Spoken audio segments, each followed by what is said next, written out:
Heidi. Hey, Happy New Year to you and Happy New Year to all of you. We certainly rang in the new year. The champagne tasting was absolutely fabulous, and then there was a little party up the road where we got a little bit crazy and we had a lot of fun and let the poppers off. But we did, and we celebrated New Year's at Denver time because we were tired. Yeah, we were tired. Hence, surviving the holidays. My goose was cooked, and so we are in super casual mode this week, just trying to collect our thoughts and get back to work and rearrange the shop and put all the Christmas stuff away, and I'm sure that you're all sick and tired of that too. So this week we're keeping it kind of simple and uncomplicated. We are starting off with a Sauvignon Blanc. This comes from Chile. This is all stainless steel fermented and aged.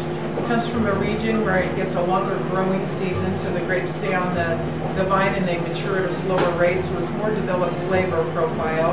Absolutely love this. Lots of lime and tropical fruit notes.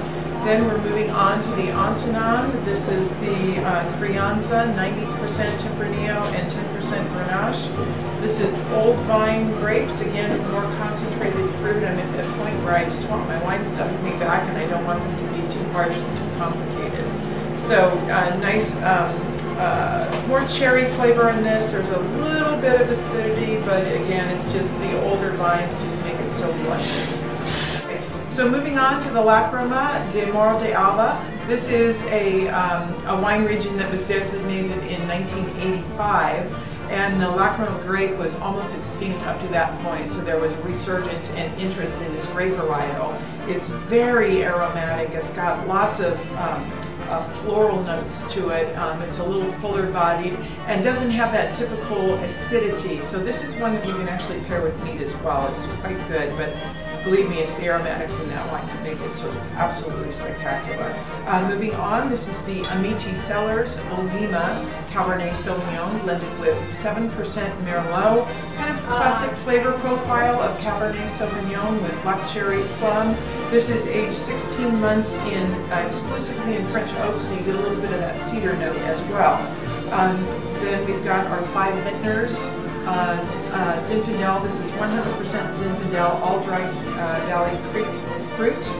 Say that 3 times. Anyhow, Chrissy Raymond of the Raymond Berenger family dynasty. This is 5th generation winemaker. We had her previous vintage here and just loved it, and this one certainly is no different. It's I think pedigree fruit, mostly from a single vineyard, and she really captures the essence of the Zinfandel without being that over-the-top jammy style, though it's got some really nice spice notes to it.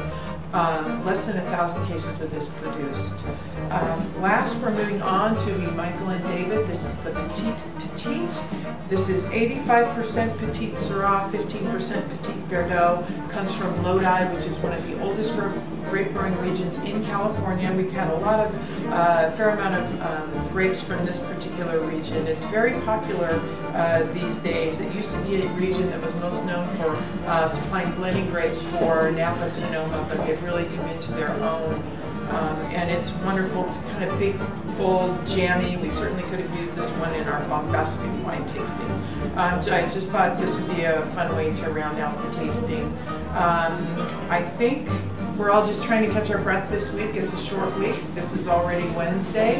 I hope everybody had a wonderful, safe holiday, and we look forward to seeing you at the wine shop. Come here and relax after you get all those Christmas ornaments put away and the thank you notes out. Thanks everyone. Have a great week. We look forward to seeing you.